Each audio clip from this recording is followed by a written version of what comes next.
So welcome to Prerona Television Canada on behalf of Global Academy of Holistic Leadership and Coaching. We are very happy that we are continuing our leadership speaker series, and today is our episode 67. And today's our topic is leadership and organization. We'll be discussing different issues in leaderships like building leadership at all levels, communicate organizational vision, and roll out implementation plan. We have been doing this session for more than a year, and we're very happy that we're having now 67 episodes. One of the purposes for having this series is to disseminate knowledge and expertise from our learned and experienced professionals like Advocate Jiaur Rahman, who is a regular speaker and trainer. And he is the CEO of IITM, adjunct faculty in independent university. He has a lot of experience from the industry and in academia. We want to share our knowledge and expertise to students, postgraduate students, even from the people from the industry. As you know, because of pandemic, we are having a lot of challenges, a lot of stress issues are in there. So we want you to build the leadership skill. This is a small effort. I know that many of you are having a lot of experience. We would appreciate if you can collaborate and we can work together and build a better world. So I now welcome Advocate Jiaur Rahman to continue his session, Leadership and Organizations.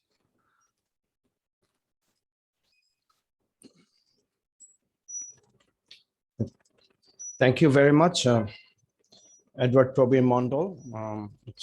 It's a great honor to be back again in this platform, and today is our 67th session, and it is on the topic of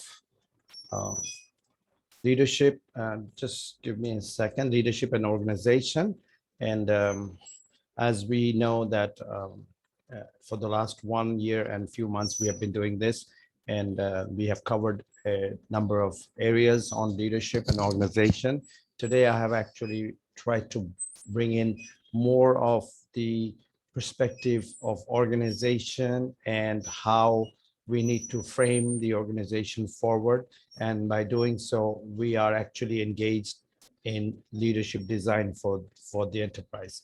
So as a professional, I would like to venture out by saying that even if you have a lot of skills yourself, you can't really develop an enterprise unless you have a meaningful collaboration and a meaningful discussion and communication within your team member. So this program, today's session, is really focusing on that part. You being a leader, we understand that you might have a lot of capacity, but how do you roll out your capacity? How do you get your capacity to work with the team and create an enterprise which is effective and efficient at the same time? So moving forward, I normally start off with a quotation. So today's quotation is by D. Hawk. It says, an organization, no matter how well designed, is only as good as the people who live and work in it. Absolutely a wonderful statement. We cannot have a great organization unless we have great people working for the enterprise. So as a professional, as a leader, our primary focus is to create great people within an enterprise. Finding the right people in the enterprise will solve 80% of the problems that an enterprise may have, or it can expand in a very quick and fast manner if you have the right resources. So spending time looking at your organization and its resources from the people perspective should be given extremely hard consideration, a due consideration. If we are thinking of an enterprise that you want to move towards a world-class enterprise, your primary focus is going to be people. And then you will also bring in technology and other resources. But the heavy duty concern should be on finding the right people. And it's not just finding the right people, if you can't design a system where the people with the right set of mindset, the right set of knowledge base, and the right set of skills can operate, then the system is still not working. So you have to build the structure, build the system, you have to tweak the system so that efficiency flows within the organization. Organizational hierarchy is professionally managed.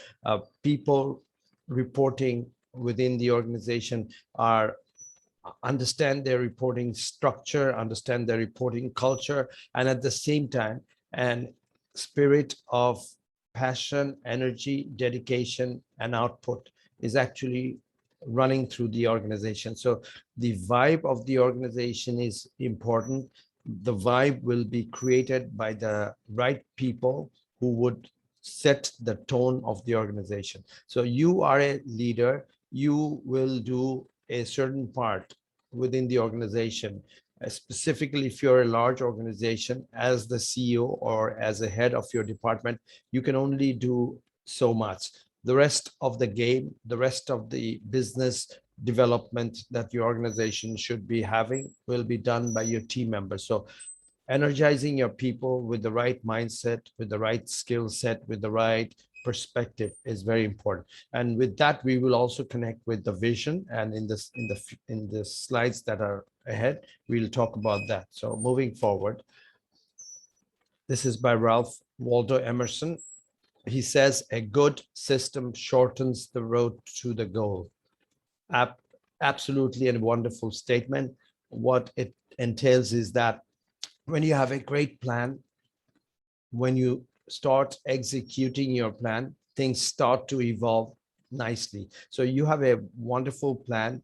You have designed the plan looking at all the obstacle issues, all the weakness and opportunity issues, what can go wrong, what can go right type of assessment you have done completely. So you are completely understanding, you have a complete understanding of the system that will be needed to run your affairs. So if you're thinking of, let's say, setting up a new factory, and if you do the proper design of the factory with the proper planning of all the raw materials that will come in, all the people who would be needed to come in and do their particular parts within the design of the factory, then ultimately, if you set a target date of, let's say, the factory will be open within 6 months or 4 months, you will pretty much see that it is happening. Similar to this condition, if you are opening a new project, if you're starting a new project,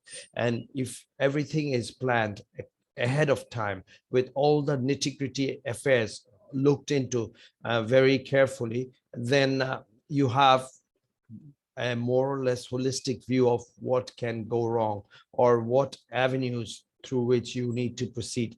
If there are problems, you will have ample opportunity to solve it, because majority of the issues you have already planned very well. So if you are hit by a problem, that would be a very small area.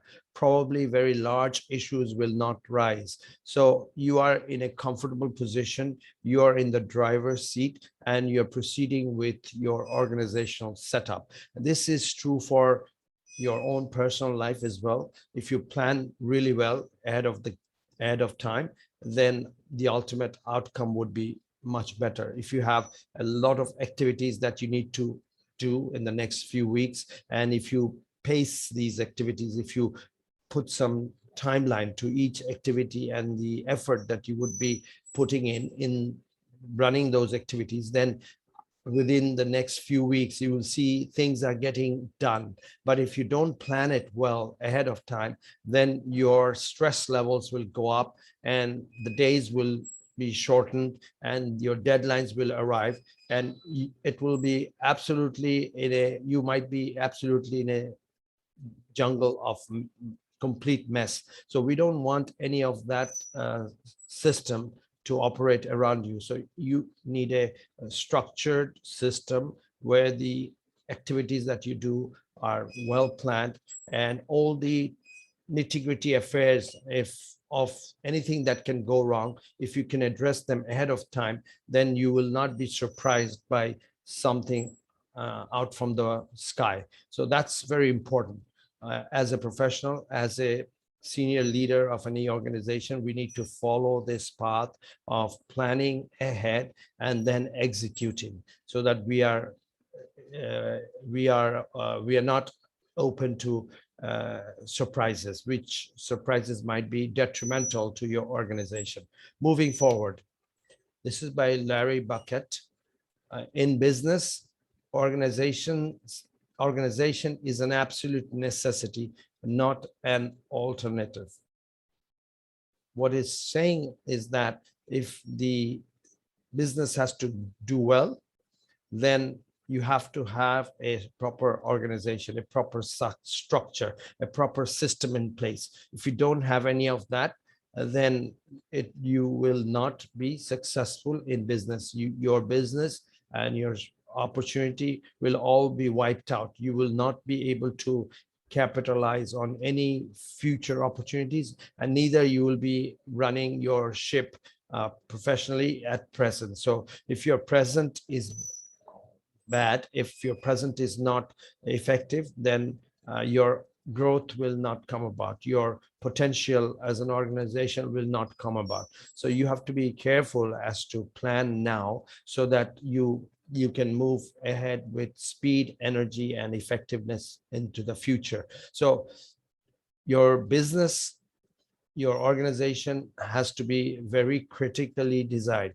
If it's not, then you will have no other alternative.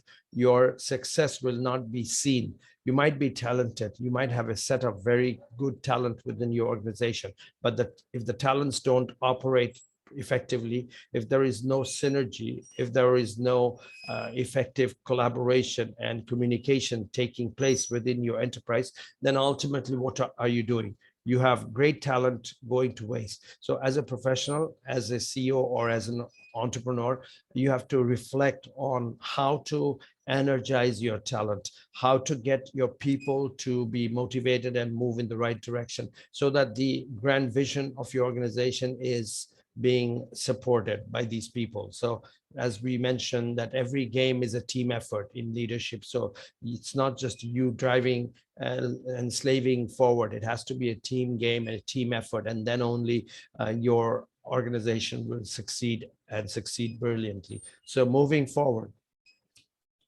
this is by Nelson Mandela. An organization can only carry out its mandate if there is discipline. And where there is no discipline, there can be no real progress. So you can think of the grand scheme through which the nation of South Africa came about. If there were complete anarchy all throughout the era, then probably the state would not have formed. So what is needed is a structure and disciplined approach to everything, be it in your social dynamics in terms of running a humanitarian organization, a community organization, a business, or a political organization. If the structure is there with a system and a code of conduct, which you could consider as a system of disciplined approach to running the affairs of your business or your concern, then things will work fluidly. You will not be questioned left and right for the decisions that you are taking as a CEO or as a department head or as an officer within the organization, because the disciplined set of rules are there. You are working within the rules and you're moving your organization forward. So these are issues which we don't see it eye to eye at times, and we think as a leader, as a CEO, that I know better. I don't need to be under so much discipline because I'm the boss. I can run things my way. This might be true at times because you might have a vision which nobody else is understanding at this point. But it is also true that if you are out there and you're the lone star working towards the vision, then ultimately your vision may not be capitalized. So a disciplined approach in articulating a vision on a daily basis or a monthly basis should be part of your business game and or part of your business ecosystem in terms of your collaborative spirit, in terms of your partnership and overall communication within the enterprise. So this is absolutely vital that every organization, every structure, every system should have a certain level of discipline embedded. So you might ask me, when you are dealing with an organization which is absolutely completely new and there are no real structure at present, and there are no organization that you can really follow because your business is in a completely new frontier and no one may have gotten into this type of business before. What do you do in those type of situations? You just follow your structure that you create for yourself, focus on the issues which can go wrong and which may not go wrong. So then you design your overall game plan. And if you see there are problems being arise, then you again go back to your drawing boards and start redrawing the scenarios, because you have not been exposed to any type of scenario like this before, and neither there are examples out there where you can actually follow, like a case analysis that you can do. However, while I say this, there are or there would be no organization pretty much which is dealing with something absolutely new other than a few. So most chances are you will not be in those type of organizations. You might be in an innovative organizations, but you will also see there are other similar type of organizations doing the same business. So you can learn from their activities and apply these into your system, create the disciplined approach to running your affair and move forward. This would be very helpful for you, and you will be more efficient and you will be more productive. And your effort in trying to convey your message to your team would be a lot less. You will not have so much you will not have to spend so much energy trying to convey your message, because you have created a structure and you have produced a system, and things will operate as per the system. This is important. And at the same time, you also have to have a certain level of going beyond the box at the same time, specifically when you're working with something innovative, a business plan. Then obviously a very structured, systematic approach to running business may not be the right approach. You have to challenge your thinking, you have to challenge the industry norm, and then proceed. That's a different scenario altogether. But when you're dealing with mundane business issues like running a automobile factory, just the structure of the factory, running a cement factory, things which are pretty much all laid out. In that case, a system, a disciplined approach would be vital for success. Moving forward, leadership. This is my quotation. So leadership is about creating an organizational setup that works fluidly under a well-coordinated system and controls. So the whole point of leadership is having the fluidity, having the strength within the organization that things can roll out very effectively. And it has to be under a well-coordinated systems and controls. So in this session, we are talking more on leadership with a structured approach of having a control mechanism in place, so that the organization is not being thrown in different directions or different tangents and ultimately losing its purpose as an organization. If you as an organization and a team are moving or foraying into multiple domains without really knowing which should be the right approach, and you're spreading yourself too thin, then the organizational purpose might be under question. The organizational purpose might be under severe stress. People may lose interest in the organization because somehow, for some reason, you are not resonating with the vision or the mission of the enterprise. Maybe you have come in and you want to toss things around. You want to do certain new things and taking up new ideas and projects. That's fine. But have you reconnected with the vision statement? Have you reconnected with your mission? And have you reconnected with your overall organizational purpose in the grand design of your organization? Have you properly conveyed these issues? If not, then the well-coordinated systems and controls are not in place. So as a professional, as an entrepreneur, as a CEO, if we can set these controls and systems in place while we tinker with new ideas, then there is every possibility that the opportunity that you are dealing with can be capitalized. Otherwise, you may go into a spin and lose your opportunity altogether. And in the meantime, you have wasted your team effort, you've wasted financial resources, technological resources, and whatnot. Your morale may be down at this point. Now compare yourself with other organizations that are operating in your same field. They will take a leap in comparison to your standing. They have gone further because you have missed out the opportunity, you have missed out the boat, and you're stuck in the rut, whereas the others have moved ahead with a proper a systematic plan. So now you will have to run doubly fast in order to reach and meet up with their standards. So this is very crucial. You might make a small mistake around the corner that might create a lot of commotion and frustration. And if you don't realize that the systems and controls are to be considered a virtuous cycle within the design of the enterprise, then you may have the system, you may have the problem expand, you may have the problem grow in size without you really knowing. And by the end of your cycle of the project design or program design, you will have a great problem worth consideration, but you are now you don't have the resources to deal with the problem. It has gone beyond your control. So that's not something you would be focusing on. So as a leader, from the organizational point of view, our job is to create systems and controls so that our activities run fluidly within an enterprise. And making sure when we talk about running fluidly, we are talking about a collaborative spirit, a partnership spirit, a spirit of engaging with your team. So communication is vital. Moving forward, building leadership.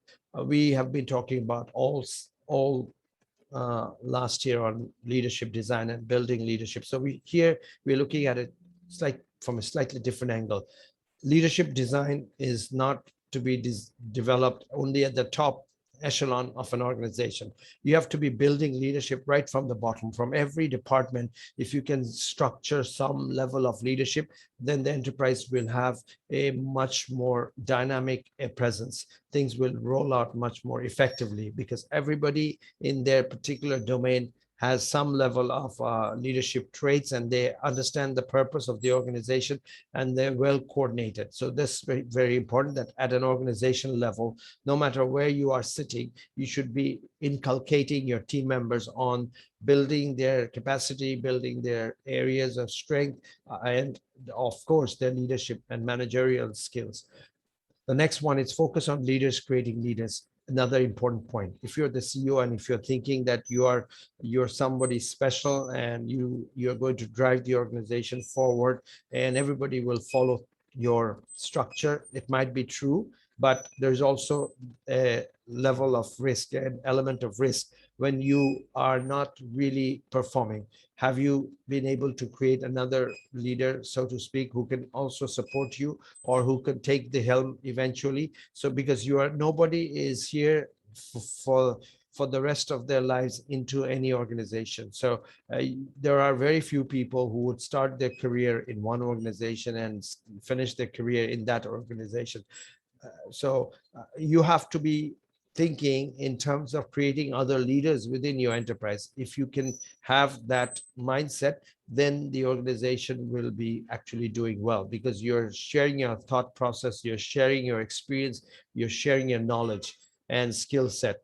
It is the little issues that you share within your enterprise through which others can start realizing the opportunities that are needed to move forward. So they start to become a leader in themselves, in running different affairs of the organization. But if you're only there telling people what to do and not allowing them to grow, then probably leadership building would not be there from an organizational point of view. You might be very successful as an individual person, but from an organizational standpoint, you may not be uh, getting a grade A in your activity. So that's something we have to be considering. Next one is have a 360-degree understanding.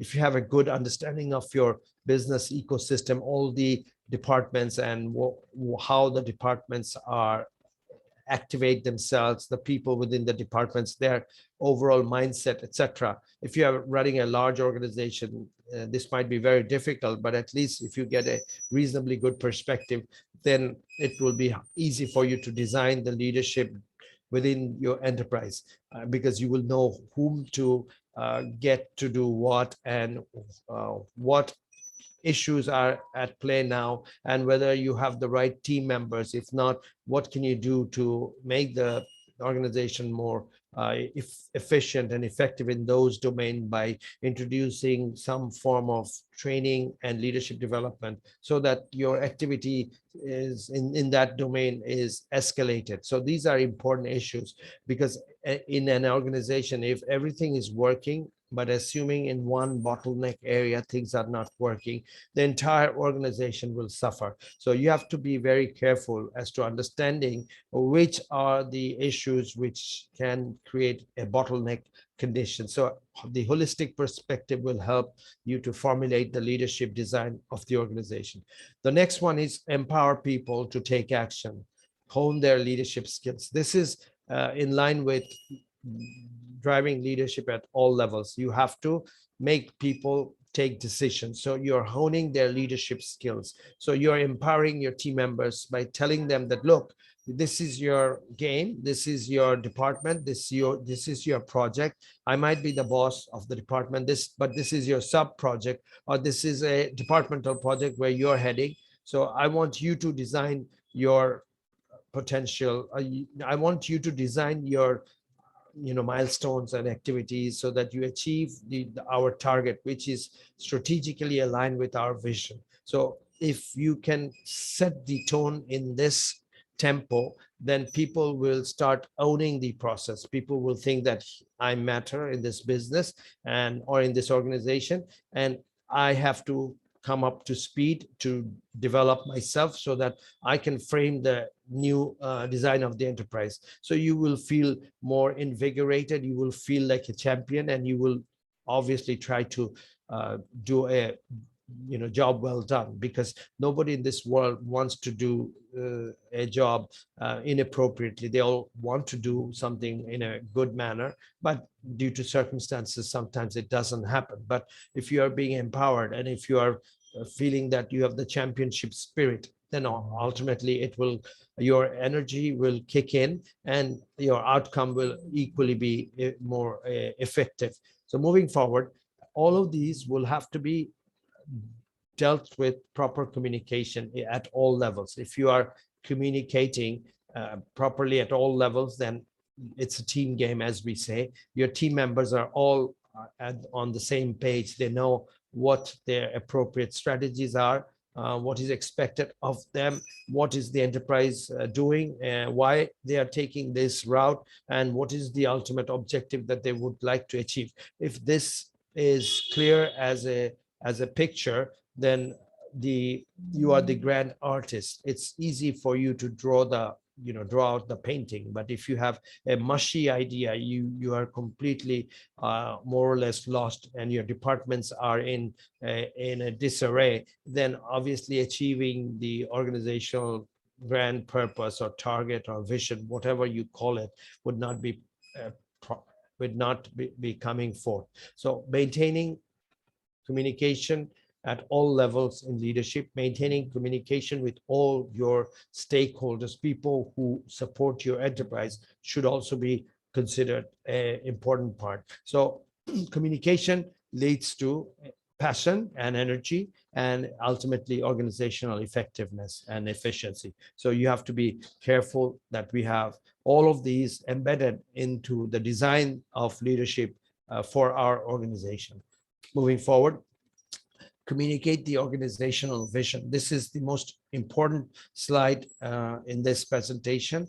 If you don't communicate your vision of your enterprise to your team member, you have lost the game more or less. You might somehow survive, but you will not be a superior organization. A superlative organization focuses on making sure the visions are effectively articulated within the team members. It is also necessary that if you properly articulate your vision to your team member, you will also be able to realize what is their efficiency level, what is their deficiency level, what is their overall perspective. Are they sufficiently passionately energized? Are they feeling happy with the new vision? Or whether they're getting a little frustrated or confused, can they deliver? So these issues are also very important. The important point to note is that you don't set a vision by yourself. Sometimes you do, oftentimes you don't. But if you are absolutely a brilliant person and designing some future state for your organization, it's probably appropriate for you to set the vision. However, in most cases, it's the C-level, top-level executives who have brainstorming sessions. Then you have open town hall meetings at times, and from those issues, and you have like suggestion box through which you collect a lot of information, and then you sort of tweak with your organizational purpose and then set the grand vision for your organization. This is normally the standard procedure. So in order for you to survive in this jungle, the business ecosystem, you have to be creating a proper vision for your organization. And how to go about it? In most cases, you will have visioning sessions where your visions are effectively communicated, discussed, and revised. You also have to revise your vision, no matter what type of vision you are placing forward. Maybe you might have to incorporate certain changes based on your team's total, overall planning and communication. You have to present vision through information clarity. There has to be a proper structured approach to sharing your vision, and the information that you will be sharing has to be very clear. In other words, your vision must be able to, you must be able to make sure your visions are properly understood by the people.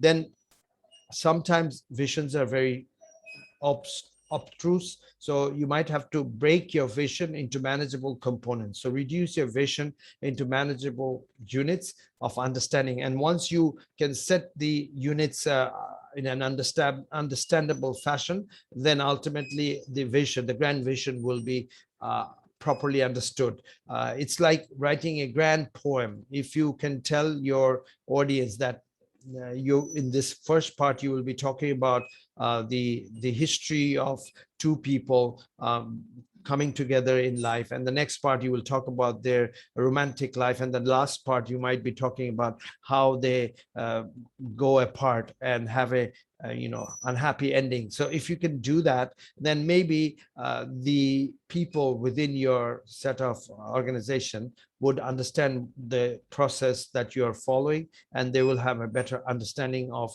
the visioning process. So they will be able to resonate with the vision faster, and they would be able to add value to the vision at that point. But if you can't communicate your vision into a manageable bits and pieces, then the whole vision can go wrong and people can be frustrated. So you don't want your vision to be seen as a set of confusing grand futuristic plan. You want to be seen as a plan which is, of course, futuristic, but doable, achievable, and supported by realistic effort and targets. If that is the perspective, then the vision will probably unfold. If not, you might think that you have a grand vision, but nobody is buying into the vision, and because of the lack of understanding and lack of communication, ultimately the vision will be frustrated. Next one is demonstrate your passion to drive the vision forward. Absolutely. If you're the CEO, if you're the boss of your department, and if a new plan is to be executed, and if you are not at all interested in the plan, and or if your body language shows that you are not there, and you're not at all, you're just there, but you're not driving the total effort, then others around you will also feel that maybe this is of less value, maybe this is not going to be an effective way forward, so they will also be less efficient in terms of their work effort in driving the vision forward. So you don't want to be in those type of situations. So every time you plan a vision or you are demonstrating some changes within your organization, you need to push your team member with your personal passion, with your energy and drive.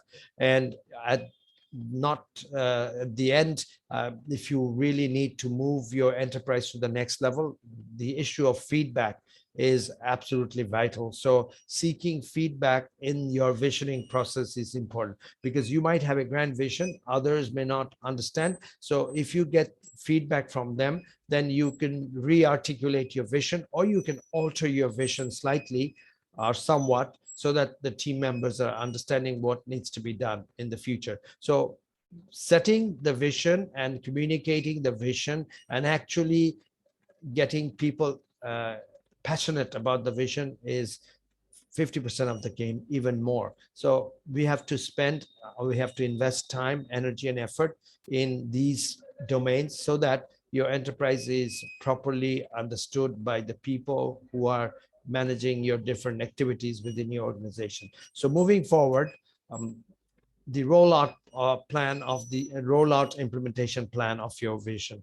Ensure availability of right resources. You can't make an organization succeed if you don't have the resources. You might, if you're thinking of an IT company and you're dealing of some programming in Java, then in that case, you must have Java programmers within your enterprise. If you're dealing with high-end design products, you must have a great designer within your enterprise. Otherwise, how will you create that wonderful design? So having the right resources that is necessary to back up the vision should be there. Then having these people but not assigning them roles will not register any possibility. It will not register any opportunity. So you assign roles, give these people particular tasks and roles and responsibilities, so that they can be made accountable to, and they will be more excited that I have this role and now I need to move forward. So that's important. You have to set timelines and mileposts for task completion. Then you have to have the systems and controls in terms of what needs to be done in what time frame. If that is not done, then it will be an unending exercise, and you don't want to do that, because it costs money, and it will also reduce the overall zeal, energy, and passion within the enterprise. So having a timeline in getting things done would be one of the most important thing as a leader. Then keep communication flowing, be receptive. We talked about being open to suggestion, and at the same time share your thoughts, allow people to engage in discussion, so that if there are any confusion, the confusions are ironed out. So this is important. Maintain processes and controls, adapt new technology if needed. If you want to change your organization, if you want to transform your organization, it is only appropriate at most juncture that you will have to redesign your organization and bring in new technology, bring in new process, bring in new set of people. So you can't roll out a proper vision unless you are articulating the vision and appropriately getting these processes in place. And if need be, adopt the technology that is required to move forward. If you want to create a enterprise which is dealing with cloud computing, artificial intelligence, and robotics, let's say, then obviously you need these type of technology and people process embedded into the decision making of your organization, into the factory floors of your organization. You can't create a grand enterprise with a vision of being a completely machine intelligent enterprise without having any such system in place. It will be a faulty vision, so to speak, and it will never be achieved with your current set of people. So with the vision planning and with the rollout planning, you have to articulate all the tools and all the availability of all the new technology so that you actually roll out a proper implementation plan. If you don't do that, your vision will be frustrated, or it will not achieve its intended target. It may achieve a certain level, but not as you had planned for forward. So moving into the next slide, I'm probably at the end of my presentation. Yes, the last question normally I have, I call it the $1,000,000 question. So what level of organizational commitment is required to ensure a high success rate in achieving a particular vision? I think the answer is very simple and very clear. You have to have total commitment. If you are halfway committed, then you are going to have halfway result. You want a grand enterprise that you want to set up, then your vision has to be supported with total commitment from all levels of your organization.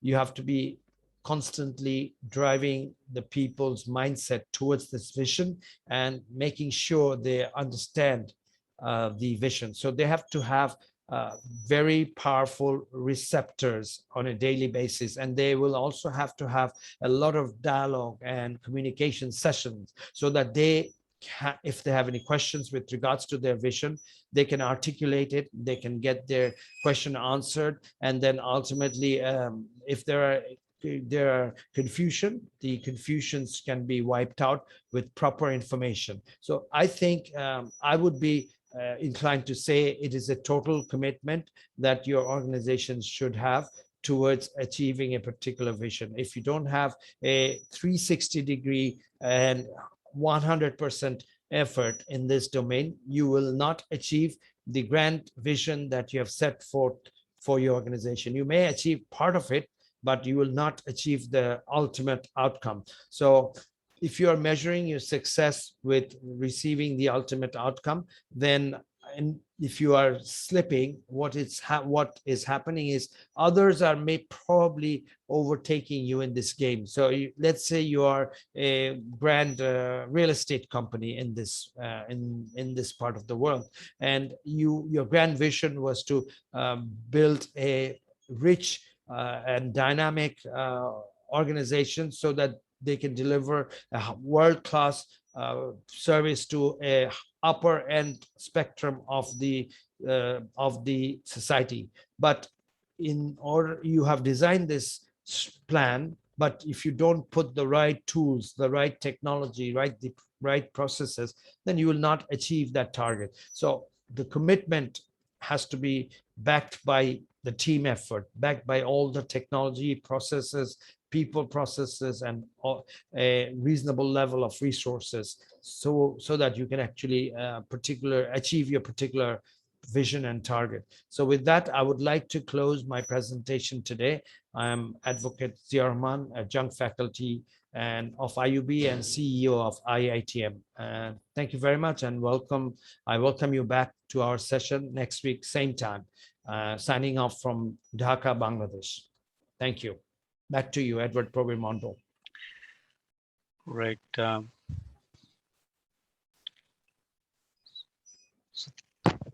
Thank you very much, Advocate Zia Rahman, for the wonderful presentation and sharing your thoughts tonight about leadership and organization. With that, we conclude our 67 episode of Leadership Speaker Series, and I now welcome you to attend our next session, which will be held in next Wednesday at 9 p.m. Eastern Mountain Standard Time, which is Calgary, Edmonton in Canada. And And at 11 p.m. at Eastern Standard Time is in Toronto, Ottawa, or Newark.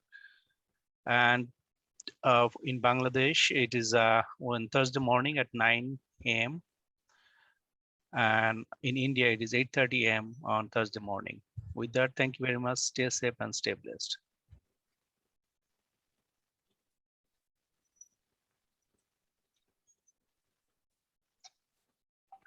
Thank you very much.